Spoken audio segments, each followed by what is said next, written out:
In this video, I'm going to talk about some colored pencil drawing tips about layering and knowing how to plan out your layers to give yourself the best results, as well as color choices and knowing potential outcomes. Let's go over layering first. I've got a couple of tips that will help you in planning out your layers so that you can be a little faster with your drawing process and make less mistakes. The first thing is to pay attention to how much you are adding of a color for a layer. It's very easy to end up doing an uneven application of color to one area versus another, and then you end up with your drawing having colors off in different places. When you go to add colors to one area, look for others that have the same color in it and add the same amount there, even if you aren't working on that area yet. This will help you have even amounts of color for different areas on all of your drawing instead of feeling confused to how much or even sometimes what colors you've used. This is especially important when you are working on larger drawings that take many hours to draw and you cannot sit and finish them in one sitting or even a day. If you skip days between drawing, you might not remember what color combinations you did before. I draw my drawings through multiple days and sometimes skip a day between, so I find it easier to add my color layers all at once so I don't have mistakes to fix later. And oftentimes I add the colors and don't blend it yet because I'm not working on that area yet, but I want to make sure I add the right colors in the right order. When you're working with certain colors, especially darks, sometimes doing your layers differently will change the color outcome slightly.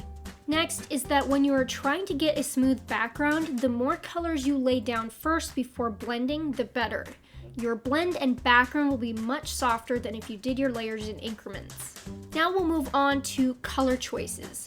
When you are choosing colors for your drawings, it is important to practice mixing them to see possible outcomes because oftentimes you can pick the colors you see, go to use them, and then realize that it has way too much of one color or it became a different color than what you needed when you added the two or more colors you originally thought were going to work.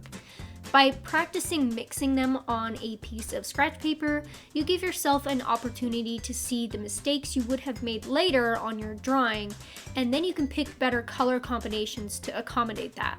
When choosing colors, it is also important to pay attention to what you choose for darks and shadows because, say for example, you have an orange subject. If you choose a brown that has too much yellow in it, you could end up making your subject more yellow than you wanted.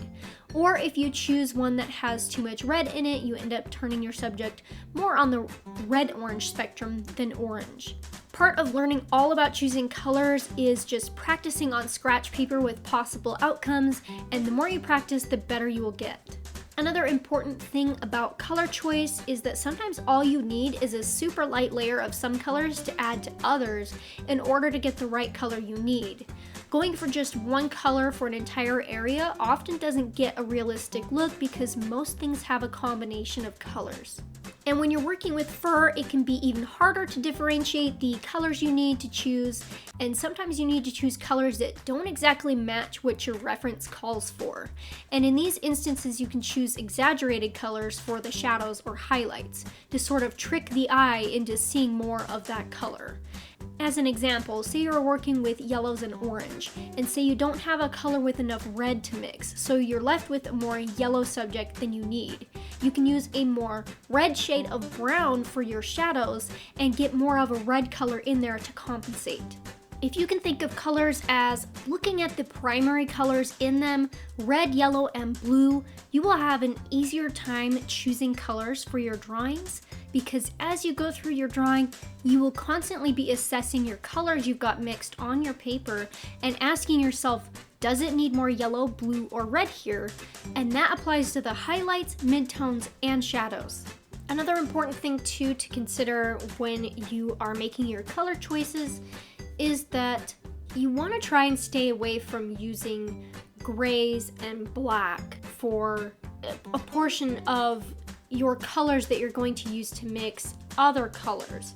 So it's always better to try and make the color that you need first by avoiding grays and blacks so that you can get the right hue in there first before you add anything else into it to take the values down, because really all grays and black do is change the values of a specific area instead of influencing the color.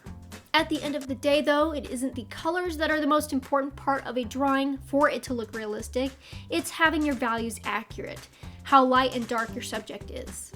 You can learn more colored pencil tips from the top right video, and you can also learn to draw wildlife and pets with colored pencils from my real-time 1 to 15 hour drawing tutorials with a voiceover of tips and explanations over on my Patreon. Signing up gives you instant access to a growing library of tutorials, with new ones added each month. I'll have a link in the video description.